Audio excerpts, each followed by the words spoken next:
एक कृष्ण करणामृत ग्रंथ है, उसमें विल्लु मंगल जी वर्णन करते हैं, बहुत ध्यान से सुनिएगा।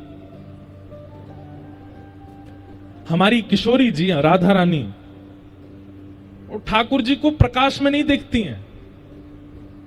जब निकुंज में लीला होती है तो किशोरी जी ठाकुर जी को लेकर सघन वन में जाती हैं, जहां पर गहरा वन हो, सूर्य का प्रकाश भीतर ना आ पाता हो। एक दिन गोपियों ने पूछा, हे श्यामाजू, एक तो श्याम सुंदर पहले थे इतने कारे, ये सांवरे हैं, ऊपर से आप इनको अंधेरे वन में ले जाती हो, बिल्कुल जहां सूर्य का प्रकाश नहीं आ पाता। इसीलिए हमारे ठाकुर जी का नाम कुंज बिहारी। कुंज बिहारी मतलब जो ऐसे लता पत्रों की कुंज के भीतर रहते हैं, उनका नाम है कुंज बिहारी। ठाकुर जी प्रकाश में नहीं रहते, सूर्य के नीचे नहीं रहते, वृक्ष के नीचे रहेंगे, कुंज निकुंजों में रहेंगे, सघन वन में रहेंगे। तो किशोरी जी से पूछा कि आप ठाकुर जी को सघन वन में क्यों ले जाती हो? तब किशोरी जी कहती हैं, अरे मैं तो को कहा बताऊं, ये नंद जी को लाला प्रकाश में जितना सुंदर लगे ना, ये अंधेरे में बातें ज्यादा सुंदर लगे। बोले क्यों? बोले ज्यों ज्यों अंधेरो है तो जावे, ज्यों ज्यों सघन वन प्रकट होवे, त्यों त्यों कृष्ण के जो वास्तविक अंग की कांति है। ठाकुर जी का वर्ण भी कृष्ण है और कांति भी कृष्ण है, मणि की तरह चमकते हैं ठाकुर जी। बोले जब सघन वन में, घनघोर वन में भीतर जाते हैं जहां सूर्य का प्रकाश नहीं, वहां ठाकुर जी के रों रों चमकते हैं, वहां ठाकुर जी का मुख गाल चमकता है, ठाकुर जी के कर्णरंध्र चमकते हैं, नाक चमकती है, ठाकुर जी का मुख ऐसे जैसे मानो कोई मणि चमक रही हो, और उन श्री कृष्ण का दर्शन अद्भुत होता है।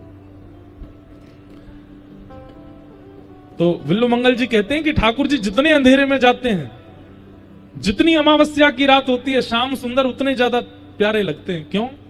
क्योंकि उनकी कांति कृष्ण है, स्वराट। ठाकुर जी को प्रकाशित होने के लिए सूर्य चंद्र की आवश्यकता नहीं है, वो स्वयं से प्रकाशित रहते हैं। कई लोगों को आपने देखा होगा, आप लोग तो इतनी सभा में नहीं जाते, हम तो बहुत सभाएं करते हैं, कथा ही करते हैं। किसी किसी व्यक्ति की कांति ऐसी होती है कि सभा में 1000 लोग हैं लेकिन वही दिखता है, और किसी पर दृष्टि नहीं पड़ती।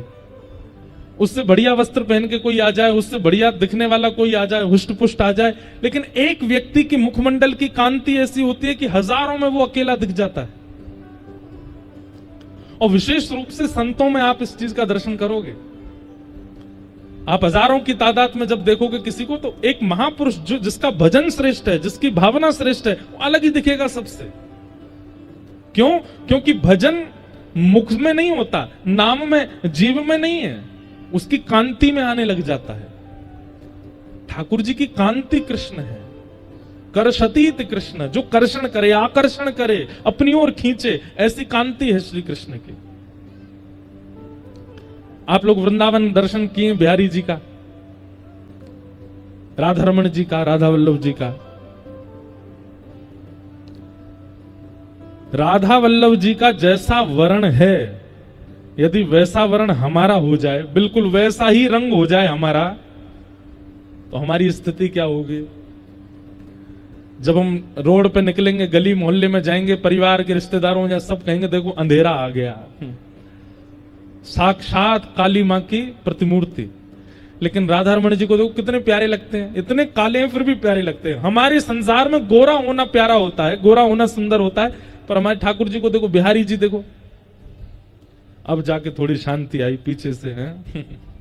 बोलो वृंदावन बिहारी लाल की। ठाकुर जी की कांति कैसी है? श्याम वर्ण के। ब्रज जन प्रियतम बाल मुकुंदम राधा रमणम हरे हरे राधा रमणम हरे हरे। केसर तिलकम कृष्ण वरणम, केसर तिलकम कृष्ण वरणम, केसर तिलकम कृष्ण वरणम, केसर तिलकम कृष्ण वरणम राधारमणम हरे हरे राधारमणम हरे हरे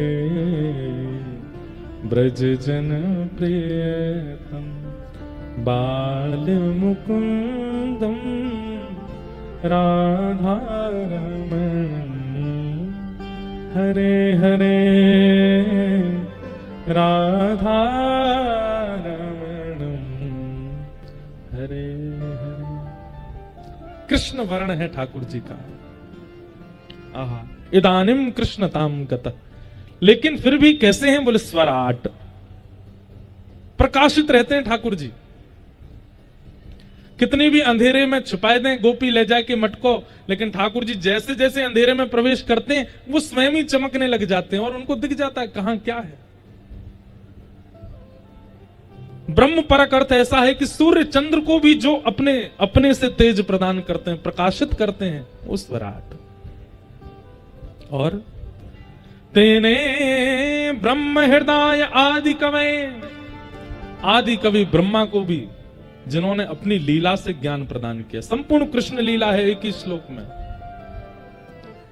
जब ग्वाल बालों का हरण करके ले गए ब्रह्मा जी, तब ठाकुर जी ने अपनी बाल लीला से उनके चित्त का जो संशय था उसको विनाश किया, उसको दूर किया।